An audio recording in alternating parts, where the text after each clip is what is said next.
Number 10. The Rescuers Down Under. You are all probably sick and tired of everyone saying this, but I'll say it anyway. This is one of Disney's most underrated animated films. Seriously, how come of all the Disney films, this one gets the most overlooked? It was released at the beginning of the Disney Renaissance, right between The Little Mermaid and Beauty and the Beast, and I feel it is just as awesome as those films. The fact this film didn't do very well is the reason we kept getting all those straight-to VHS DVD sequels. In fact, this is one of those rare cases where the sequel may be better than the original. I mean, I'm not saying this original Rescuers was bad. There were some good things about it. The song Tomorrow is Another Day is a very lovely song. Bernard and Bianca are very likable characters. And I find Madame Medusa to be a pretty entertaining villain. But the rest of the film just feels slow and kind of bland. I mean, compared to this... And we'll be so far ahead they'll never catch us. Wait a minute. She might catch us in her swampmobile. We'll swipe it. I've always wanted to drive it. To this?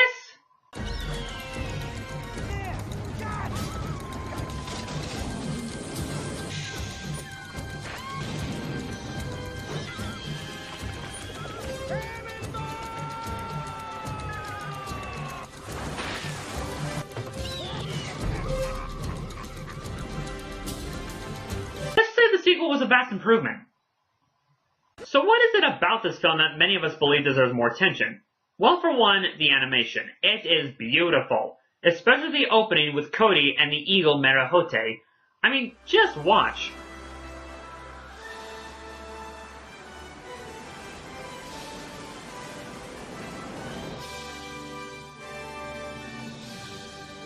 Just breathtaking. The other thing I love is the characters. Of course, we do see the return of Bernard and Bianca, once again voiced by Bob Newhart and Eva Gabor. Which, by the way, this would be her last film role before her death 5 years later. And they are just as likable as ever. But the new characters are great. Instead of having Orville from the last film, they have his brother, Wilbur. Get it? Orville Wilbur? And he is a likable and funny character. Granted, it does help he is voiced by John Candy. Hey, I just say enchanté, senorita, to you. There's Jake, the hopping mouse, who is pretty epic and enjoyable. And then there's the villain, Percival C. McLeish, who I find is just as underrated as this film as far as Disney villains go. He's like Professor Ratigan from The Great Mouse Detective in that he's just so sinister and cruel, but also so hammy and over the top. And George C. Scott just does one heck of a job with this role. I didn't make it all the way through 3rd grade for nothing.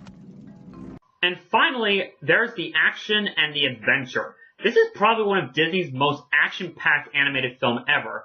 There's just so much intense stuff that happens, but the film does take time to settle down and let the characters breathe. Particularly the subplot where Bernard tries to propose to Bianca, but something just keeps interrupting him. You really feel bad for the guy.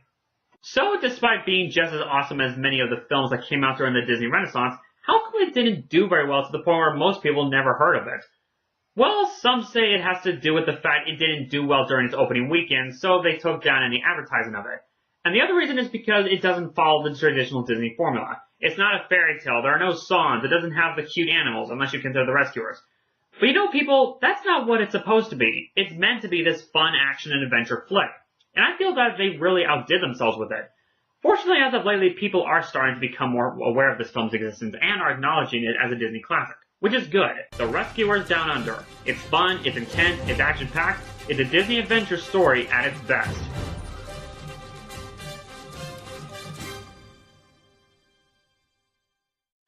Number 9. Aladdin. Of all the Disney films I watched growing up, this was one of the ones I watched the most.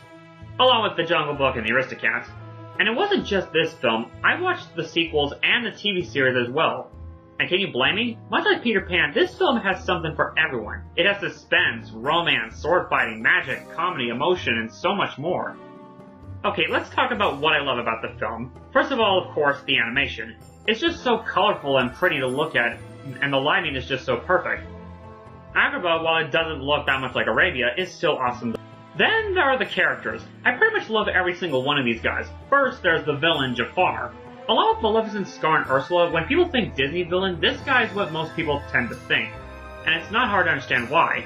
He has an awesome design and a slithery voice that only Jonathan Freeman can provide. I even find his minion Iago to be pretty funny. I mean, it is Gilbert Gottfried. Then there's the genie, which honestly, in my opinion, is one of the best comic relief characters of all time. Not just because he's funny, I mean, he is really funny, and it's one of the few times where a character from an ancient time period that makes modern references actually work, you know, being an all-magical, all-powerful genie. But what really makes him great is his character. His whole dream is that he wants to be free and be his own master. This does make him one of the more relatable comical characters. And in the end, when Aladdin is at his final wish, Genie is willing to give up his dream so that Aladdin's can come true. Why? Because the two have formed a strong bond over the course of the film. Something that's never happened to Genie in his life. Every other master has always treated him as a slave, but Aladdin is the first to treat him as a friend. But even then, Aladdin still wishes for Genie's freedom. They are just the best of friends.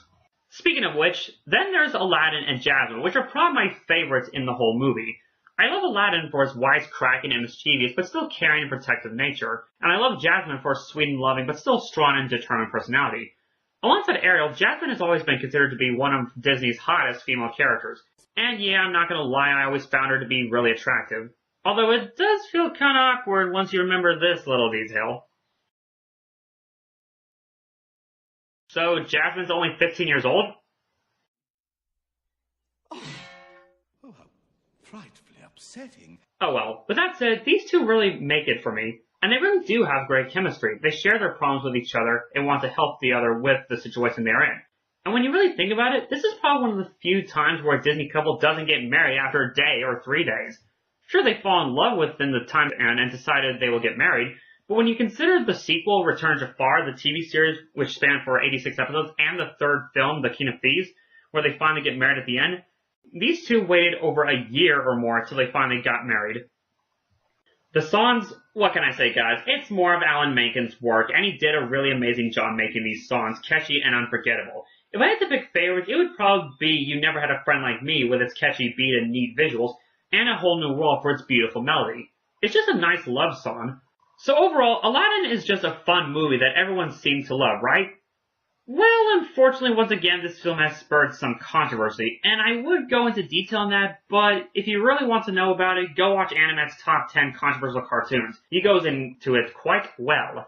Full of action, romance, humor, and heart, it's no wonder that many people love this Arabian tale.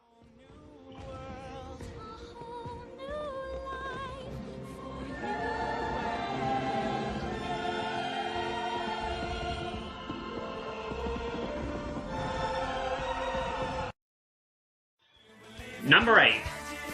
Treasure Planet. While I do understand why The Rescuers Down Under wasn't a huge hit due to the lack of advertising, but with this movie, I don't get it. Why did this film bomb as bad as it did? It had plenty of marketing and advertising, so people were aware of its existence. Well, some people, including critics, did praise the film, however, there is one major reason why it didn't do very well. Competition. Yep, this film didn't get that much attention because it was released around the same time as 3 big hits. They were Games of New York, Harry Potter and the Chamber of Secrets, and Lord of the Rings: The Two Towers. With competitors like that, it's no wonder this film lost so much money. $70 million to be more specific. And much like The Rescuers Down Under, I feel it's a shame this film didn't get as much attention because it is an amazing film in my opinion. For one, I love the concept. Yeah, it sounds kind of weird, taking Treasure Island and put it in space with steampunk, futuristic looking technology, and 19th century attire. Yeah, it does sound like a little bizarre, but come on folks, we had a Disney show that took Jungle Book characters and put them in a World War II environment. How much weirder can you get? And that was awesome too. The animation is also really good. I find it fascinating that the animators were able to take 3 different styles of animation to make this film. You have mostly the 2D style on the human or alien characters, the 3D look on Ben, the robot, and John Silver's arms, and the canvas technique used on the ships. And it all comes out just wonderfully. While it doesn't have as much action and adventure as Down Under, it still has quite a lot. From the crew trying to escape a black hole, to Jem fighting Scroop, to everyone trying to escape from Treasure Planet before it blows up. It can get really intense. But what I love the most of this film is the relationship between the characters. You have the relationship between Jim and his mother. Jim, while he is a troublemaker, he wants to try and do things right for his mother, but he does have a hard time finding his place in the world because his father left him. Yeah, that's something you don't often see in most Disney films. Usually the father is dead, but in this case he's just abandoned him and his mother. As for the mom, she is struggling to look out for her son and watch over the restaurant that she runs. Then there's the relationship between Dr. Doppler and Captain Amelia. Doppler, voiced by David Hyde Pierce, is clumsy, easily distracted, and humorous, but is also kind, caring, and very intelligent. Amelia, voiced by Emma Thompson, comes off as very strict, fearless, and forward, but she does have a funny and sarcastic side of her. The two do start off pretty rough, but as the film continues, they develop some feelings for one another, and they surprisingly have great chemistry. And then there's the best relationship of them all, the one between Jim and John Silver. Which does make sense, since that was the most important element in the original book. Silver, voiced by Brian Murray, is just a great villain. He does start off as greedy and cunning, but the more time he spent with Jim, the more he started to warm up to him, which in the end he turns into more of an anti-hero. I just love this father-son relationship these two form, and in the end Silver proves to be a better father figure than his actual father was. Overall, Treasure Planet is a film I feel deserves a lot more credit and attention. Yes, it's another film that doesn't follow the Disney formula. There are no songs, well actually there are two songs, I'm Still Here, which is a really good song, and Always Know Where You Are, which is also pretty good. But none of the characters sing or anything, but again, it's not meant to be a musical like The Little Mermaid or Frozen, it's meant to be a fun space adventure film, and again, the relationship between the characters is what makes it work. Treasure Planet. It holds the crown as one of Disney's most underrated films.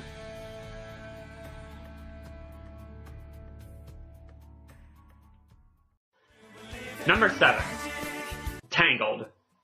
Remember when I said that I prefer 2D animation over 3D animation because I felt that 3D doesn't have the same magic feel that 2D has? Despite that, I do love some of the Disney 3D animated flicks, and this being one of them. This was the first 3D animated film that Disney made without the help of Pixar. Wait, let me rephrase that. This was the first 3D animated film that Disney made without the help of Pixar that was a phenomenal hit. Yeah, before Tangled came out, Disney Animation Studios did 3 other 3D flicks. Chicken Little in 2005, which, let's be honest, was terrible and many consider to be the studio's worst film to date. Meet the Robinsons in 2007, which was okay. And Bolt in 2008, which was cute. But it wasn't until Tangled was released that 3D animated films by Disney would become such huge hits. Alright, let's start with one of the main reasons I love this movie, the story. I just love how this film took the original Rapunzel fairy tale and improved on it.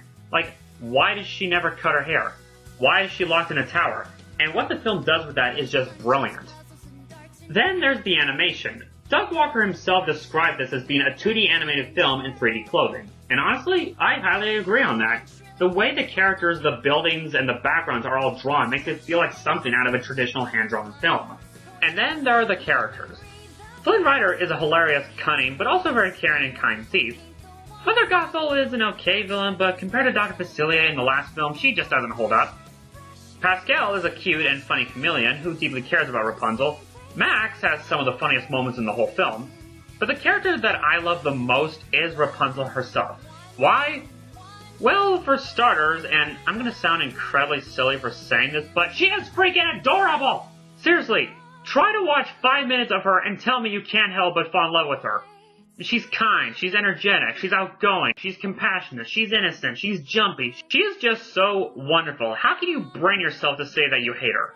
Okay, apart from that bit, what else is there? Well, much like Winnie the Pooh, this is a character who barely has negative thoughts or feelings. Okay, she can feel sad, disappointed, scared, and even angry at times, but she rarely holds a grudge against anyone.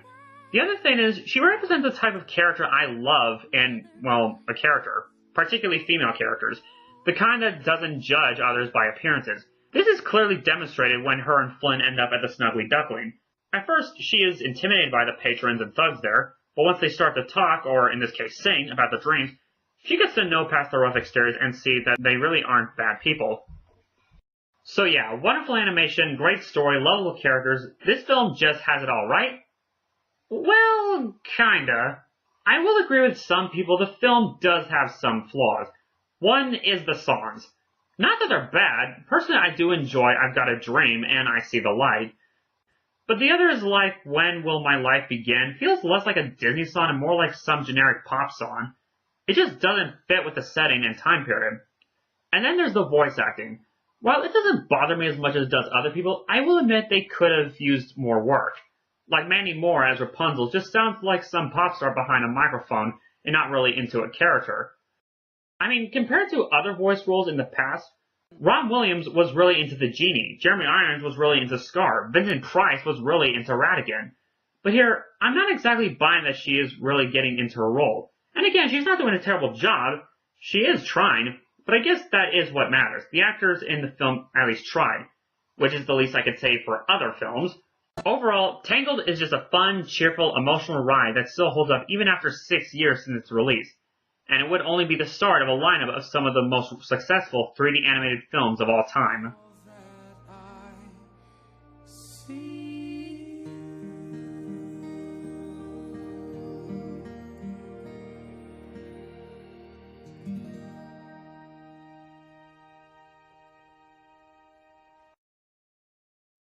Number 6. Sleeping Beauty. Guys, I am legitimately confused. Out of all the films to come from Walt Disney's era, why does this one get the most hate? The reason I ask is because I find this to be one of Walt's best work. Well, how about we start about what I personally love about the film? 1. The artwork. This is some of the best ever. The backdrops, the colors, the texture. It looks like the kind of artwork you would see in a medieval castle, which is very fitting for the setting this takes place. It just has that watercolor look to it. Secondly, the characters. Well, a couple of them anyway. First are the 3 good fairies, Flora, Fauna, and Merryweather. I absolutely love these 3. They are funny and hilarious, but they are also very sweet and kind. They do get into arguments, but do work well together. Plus, the bits between Flora and Merryweather are just funny. It looks awful. That's because it's on you, dear. The other character I love is, of course, the villain, the mistress of all evil herself, Maleficent. One of Disney's greatest villains of all time. I love her design, I love her voice, I love her personality, and while her motivation is pretty weak, it's the lengths she goes to fulfill it. This character would become so popular that she would eventually become one of the main antagonists in the Kingdom Hearts series. And honestly, I find her way more enjoyable there than in the movie. You're doing all this for me. What's the catch? Cat? What's the catch? Silly boy. You're like a son to me. I only want you to be happy. I seriously doubt that. Believe what you wish. But lest we forget, I kept my end of the bargain. And the third thing I love is the music. While there aren't too many songs in the film, really the one everyone seems to remember is Once Upon a Dream, which is understandable since it is a classic song. The score and instrumentals is just amazing. My absolute favorite is during the climax where Maleficent is trying to stop Prince Philip from reaching Aurora, and which would lead to the infamous fight sequence between Philip and Maleficent in her dragon form. Okay, so there's quite a lot that I love from this film. So why does it get so much backlash these days? Well, a lot of it has to come from Aurora and Philip. People often tend to think they are the main protagonists, but when you really think about it, they aren't. The 3 fairies are the true protagonists. They have the most screen time. They have the biggest roles. I will say that I will agree that Aurora is one of the most bland of the Disney princesses. Sure, she's nice and has a lovely singing voice, but that's it. I think when Merryweather was trying to give her her gift, it was supposed to be personality, but when Maleficent placed the curse, she ended up giving her the hope she will not die. Wow, maybe Maleficent is a lot more evil than we thought. And as for Philip, I will say he's not as interesting as Aladdin or the Beast, but he is way more interesting than either prince from Snow White or Cinderella. Why?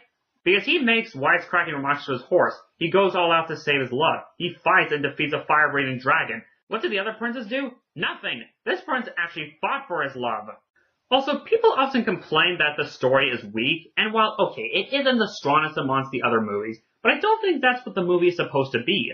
The focus of the film, when you get down to it, is the atmosphere, the tone, the music, the artwork. The story is just so straightforward and already well known that really, you don't really care how weak the plot is. When I watch this movie, it's not for the complex characters or stories, it's for everything I just listed. The fairies, the villain, the backgrounds, the whole experience is just beautiful. And if you're wondering my opinion on Maleficent, the 2014 movie, parts of it I like Angelina Jolie's costume looked awesome, and Lana Del Rey's version of Once Upon a Dream is awesome. But some elements like King Stefan and the 3 fairies were not good. Seriously, I hated what that film did to the fairies. Give me those female Ghostbusters over these 3 idiots any day. Some people love it, others don't. Me, I consider it to be Walt Disney animation at some of its greatest.